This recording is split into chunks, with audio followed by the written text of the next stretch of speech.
Hello again, friends. It's Pastor Glenn, and I am here in the sanctuary at Peace Lutheran Church, and tomorrow is Christmas Eve. So I thought for our random devotional thought that maybe we could try to find a little bit of, the Christmas story maybe. So let's just pick a spot and see what we get. We are in Mark chapter 16. Actually, the exact opposite of the birth story is his resurrection story. So here we are, Mark chapter 16. When the Sabbath was past, Mary Magdalene and Mary, the mother of James and Salome, bought spices so that they might go and anoint him.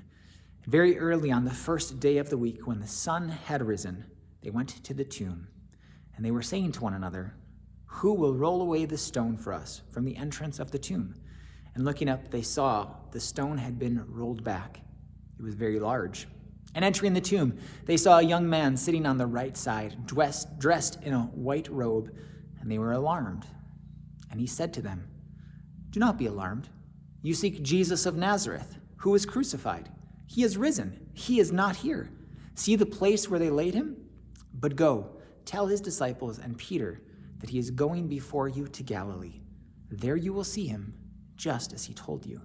And they went out and fled from the tomb, for trembling and astonishment had seized them, and they said nothing to anyone, for they were afraid. So, as we think about Christmas coming up, we think about his birth, we think about the stories that we're going to hear, the angels speaking to Mary, to Joseph, the angels speaking to the shepherds, announcing that Christ is born. And here we also see an angel as well, an angel proclaiming the good news once again.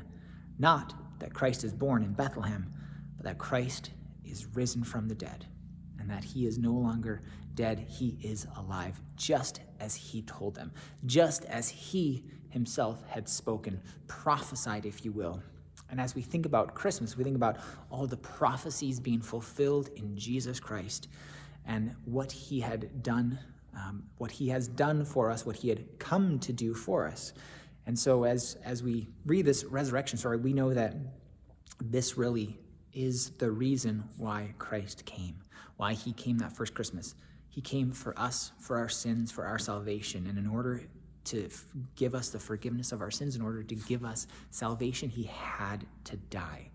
But if he had died and not risen from the dead, it wouldn't mean anything, because he would be just like every other person who died. And that is, they don't rise from the dead.